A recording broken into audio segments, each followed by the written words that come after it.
If you have your Bibles, open up to Job. This is super. You may notice I'm wearing glasses, which I don't wear. These are old, and everything on my stand is blurry. Super. No, they're my only glasses. They're just older. So not completely blurry. It's, so if you just see me like focusing intensely, that'll be fun. I had a couple eye infections earlier in the week, and so I can't wear my contacts. Yay.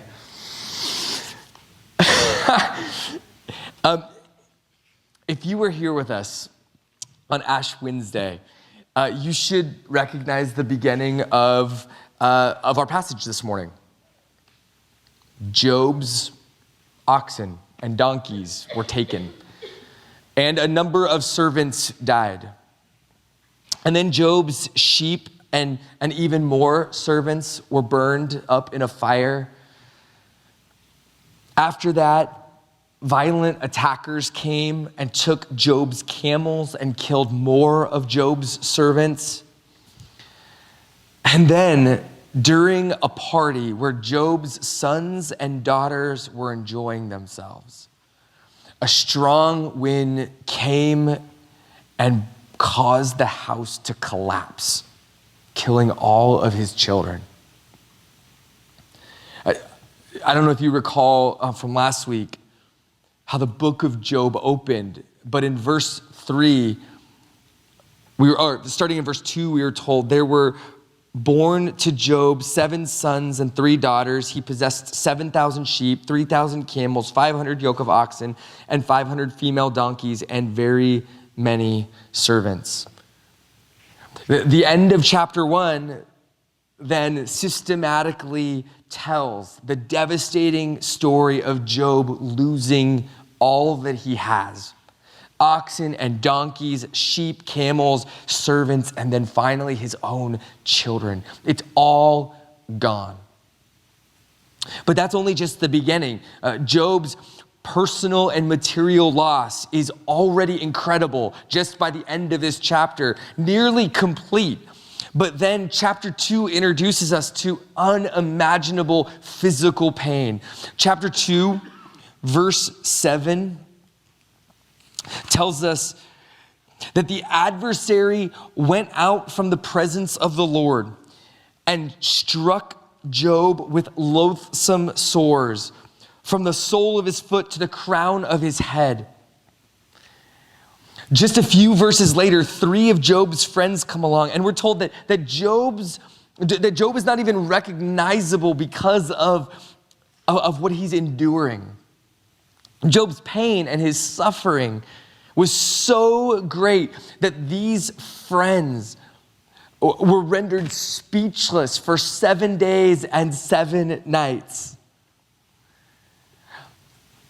As I read this story, I feel 2 conflicting emotions. More than that, but these are 2 that I can sort of name and define. On the one hand, there's something that rises up in me when I read this story, a desire, a longing to be the kind of person, to have the kind of character, to have the fear of God, that in a moment of complete loss, when everything is gone, for my instinctive response to be a grief that bows down and worships God.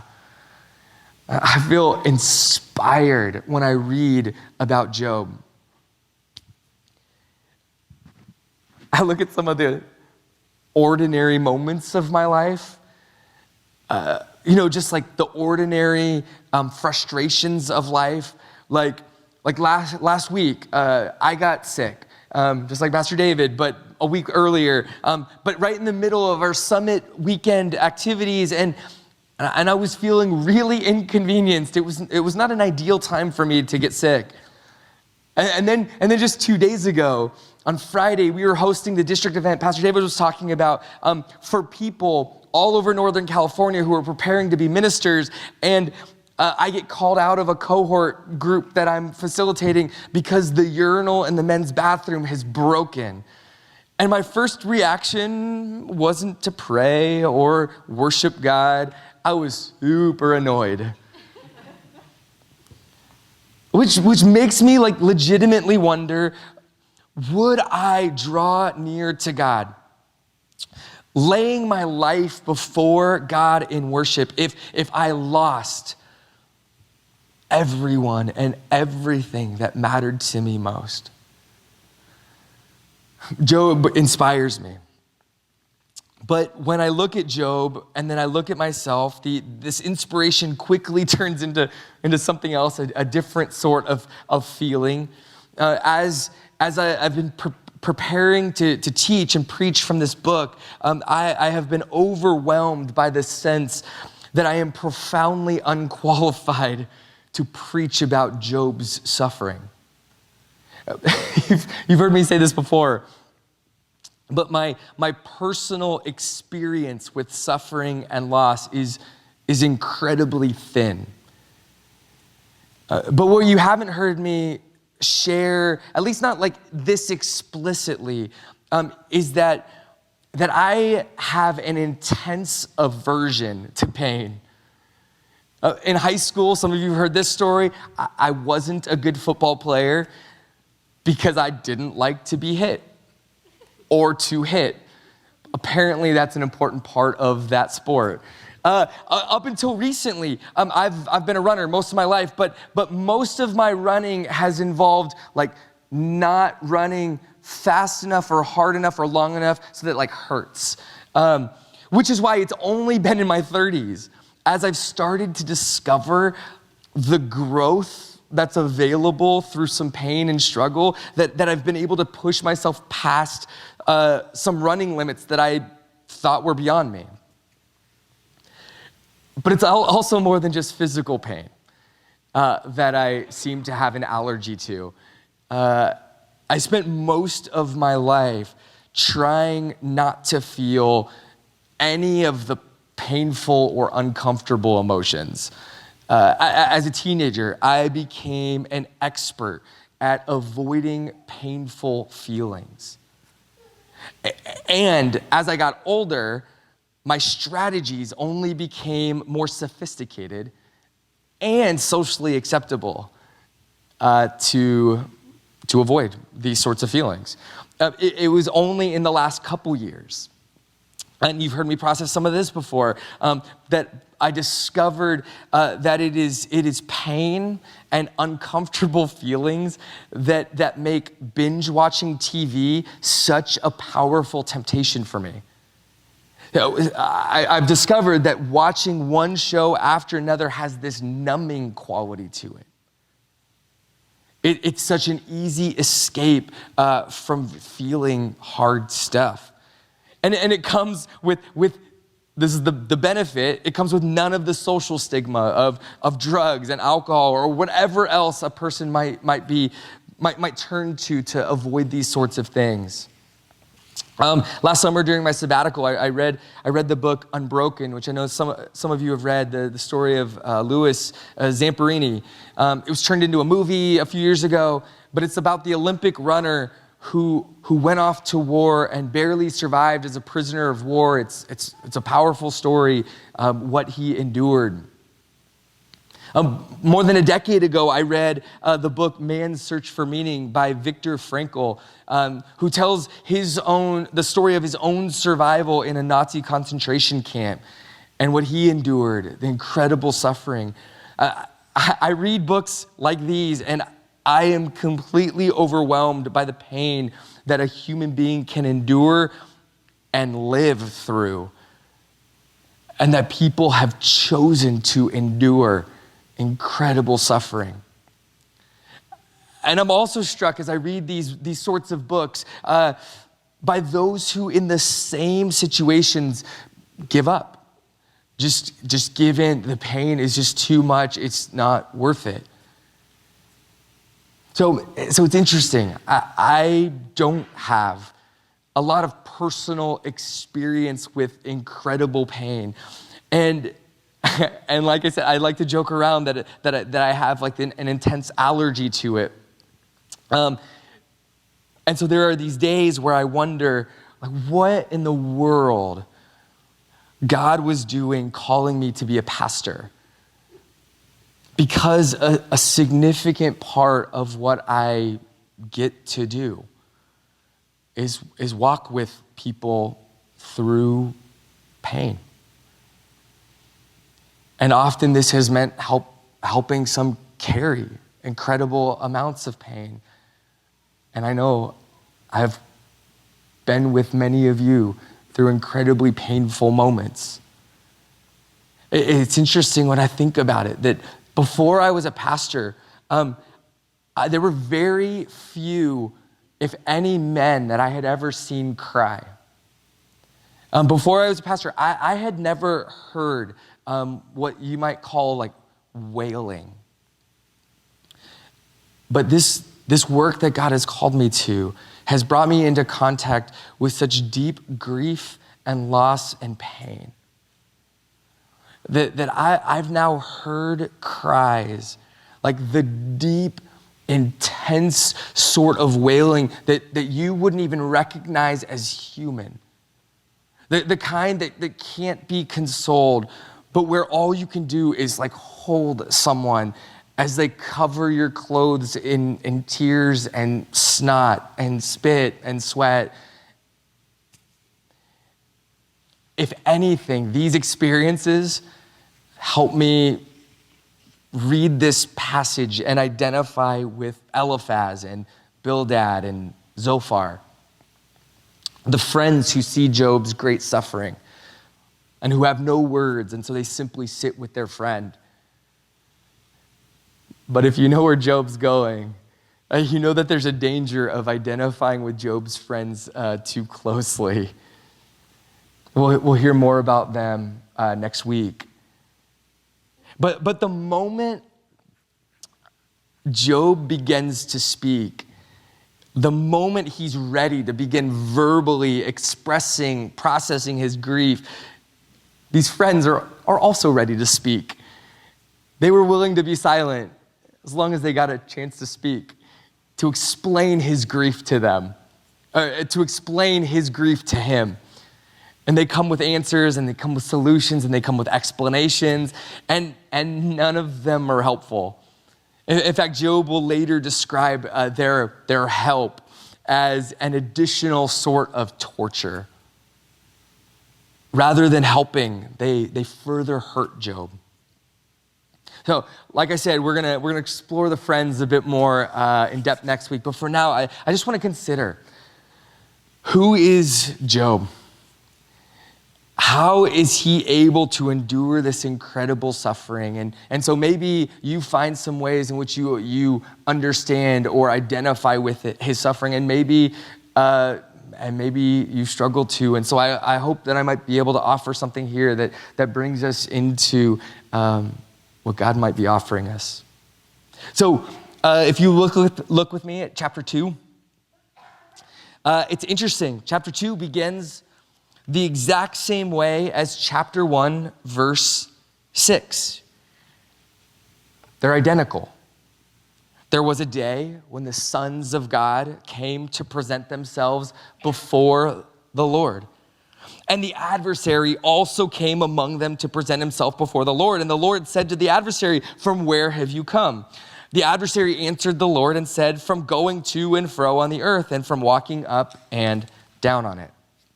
This is word for word what we read last week. So hopefully you remember what's kind of happening here, but if you weren't here with us last week, this is the quick summary of what we're seeing. God is the boss of heaven and earth. God has called his regular staff meeting, which means all of the sons of God or these spiritual beings who live and work in heaven that God has given responsibility to, they have come together for the staff meeting in order to report back to God, their boss. And the adversary, who last week we thought of as the quality assurance manager, is also back. Now, he left the last meeting with a job to do. And now he's supposedly gone out, done his job, and he's come back to report to God.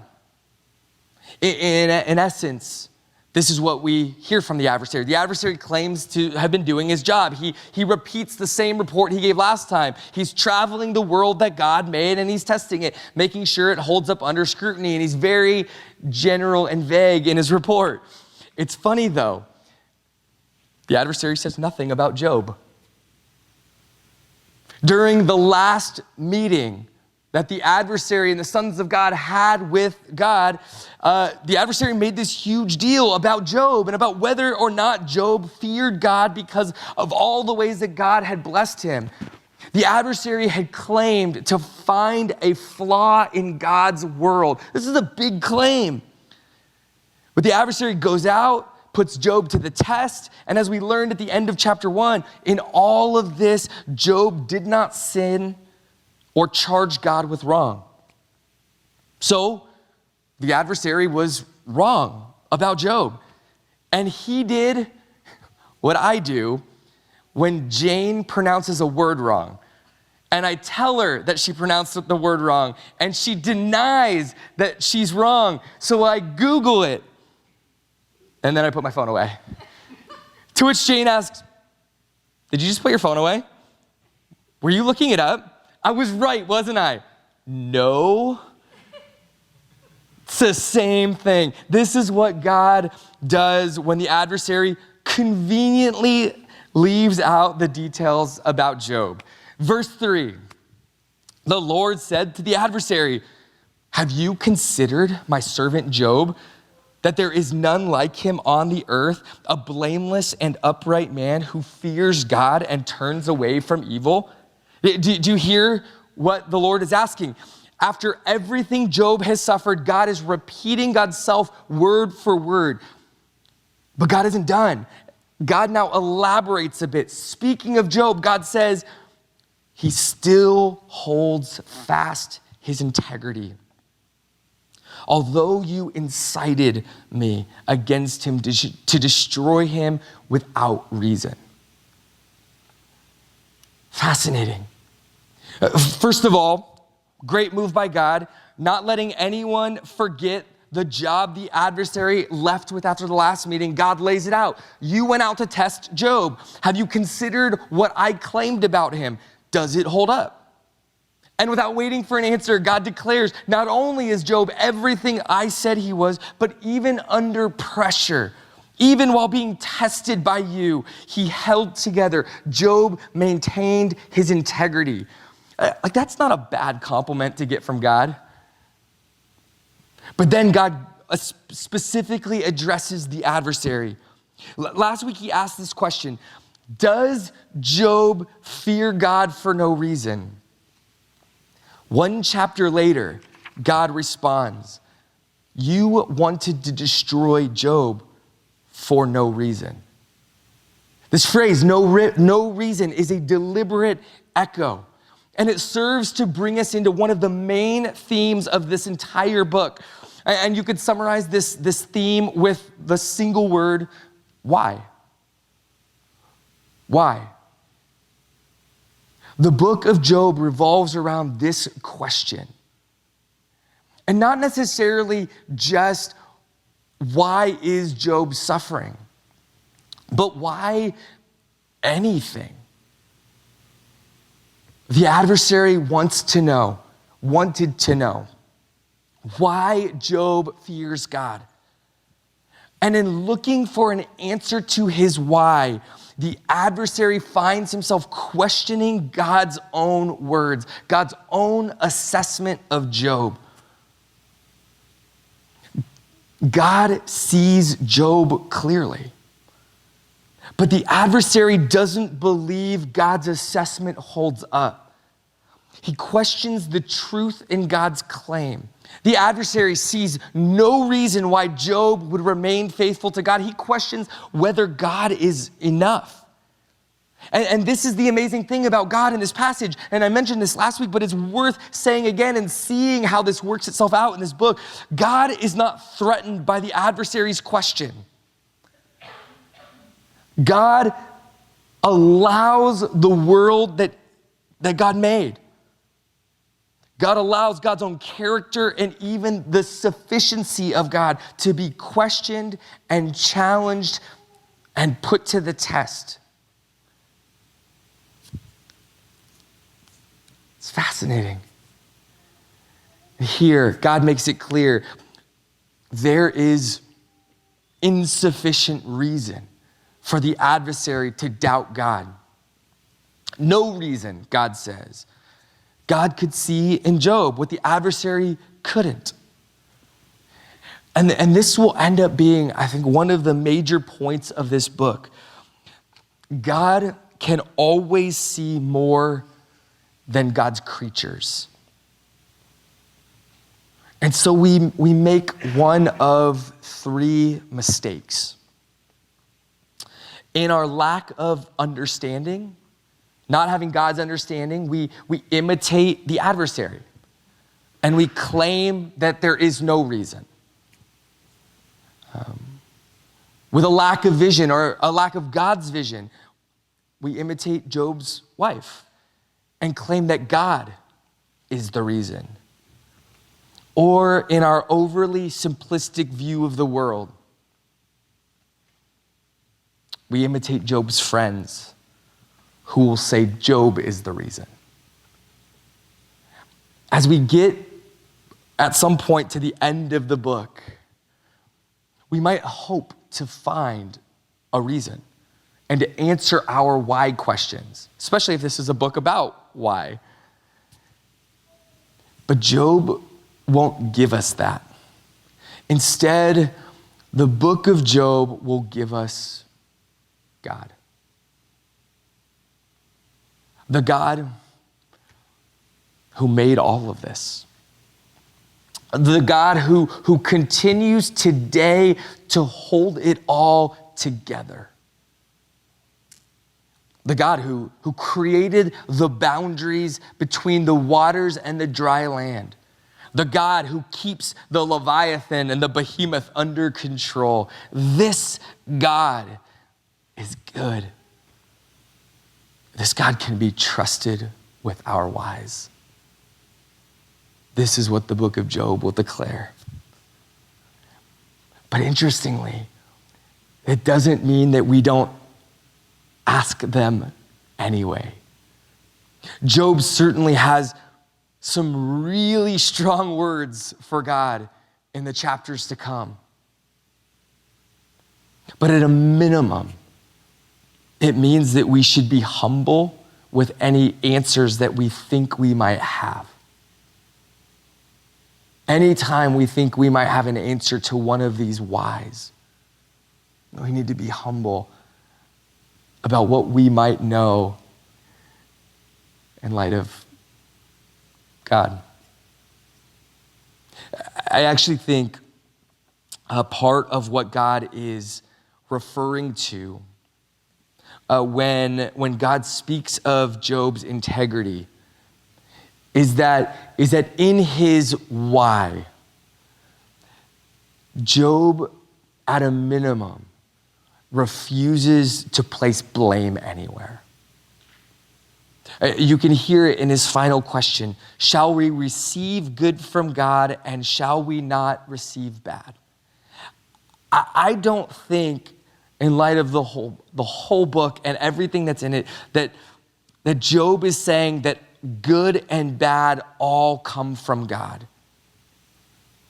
The main point of this question, the main subject in this actual line is whether we will receive good and bad. Suffering is what it is. Will we fight it? Will we blame others for it? Will we run from it? Or is there a way to receive suffering as an opportunity? Throughout the book, Job seizes the opportunity of his suffering to seek God, to pray, to draw near to God, to worship his God. Everyone else around Job is looking to blame, is assigning blame. Edwin Friedman was a rabbi and a family therapist. Decades ago, he wrote a book in which he diagnosed America as a chronically anxious society. And now he wasn't speaking about individuals having clinical anxiety, but he was describing collectively that we are suffering from a shared anxiety about the world as it changes rapidly around us. And one of the symptoms of this anxiety is our constant need to find someone or something to blame for everything, for anything going wrong in our lives or not the way that we want it to. And this takes place in our neighborhoods and in our schools and in churches and in our government. This was decades ago that he offered this diagnosis. But you only have to listen for a second to hear one political party blaming immigrants for everything wrong with America and the other blaming bigots. If you listen for just a moment, blaming is happening all around us all the time. So often and so much of it that we have begun to tune it out. We don't even hear it anymore. I enjoyed this podcast series earlier this year by Michael Lewis, who was the author of Moneyball and The Big Short. Maybe you've read them or seen the movies. But this podcast series is on our growing disdain. The whole series is about how much, as a society, we're growing to hate referees. Sorry, Bridget. She's a soccer ref. He focuses on basketball. Where the refs today are actually quantifiably significantly better than they have ever been. Basketball referees, professional, are fantastic. And yet, the hostility towards refs is worse than ever. Not just by fans, but actually by star players. And so he explores this question, why refs? Why do we hate refs so much? And a huge part is that they are right at the center of so much of our lives. Not just sports refs, but people who technically referee our economy and government and all these other places. And they are easy to blame. They're easy to blame. Friedman would say that we have been raised and nurtured in a society of blame. And so I wonder if Job might offer us an alternative path forward. Like, the guy has lost everything, and yet there is a peace that marks his life in the midst of real grief. It doesn't diminish his grief, his loss, his pain, but there is a real peace evident in him. An abiding trust in the goodness of his God. There is a sense that he can either fight his circumstances or he can receive them. And in receiving them, he can seek and he can worship God. I mentioned last week that in some really profound ways, Job helps prepare us to hear the story of Jesus. Looking down over the earth God created, God could blame the humans for their sin, blame the enemy for deceiving us, blame sin for being so tempting. God could blame. But the story of Jesus is the story of a God who so loved the world that God gave God's only begotten Son. And the next verse Story is also that God did not send God's Son to condemn or blame the world, but in order that the world might be saved through him. And so God chooses not to blame the world or those who inhabit it, but instead God takes on flesh and he bears the sin of the world. God takes responsibility for sin, to deal with it, to forgive it, to free the world from it. And it costs God deeply. God suffers for our sake. In the large story of Job, Job will suffer. And in his suffering, in his righteous suffering, he will be invited to intercede for his friends who have sinned against God. God will invite him, Job, to take on himself the blame that his friends deserve. I think this is incredible news. News that we need to remember and be reminded of. That God is not in the blaming business, he's in the restoring business. And as we look on Jesus on the cross, especially in this season of Lent, may we be compelled to resist blaming ourselves, one another, or even God. And may we catch a glimpse of the God who takes the blame freely and willingly upon himself so that we might walk freely into relationship with him. So that we might boldly approach the altar, as we sang earlier. So that we might approach the table, the place of fellowship, the place where we are brothers and sisters in God's family.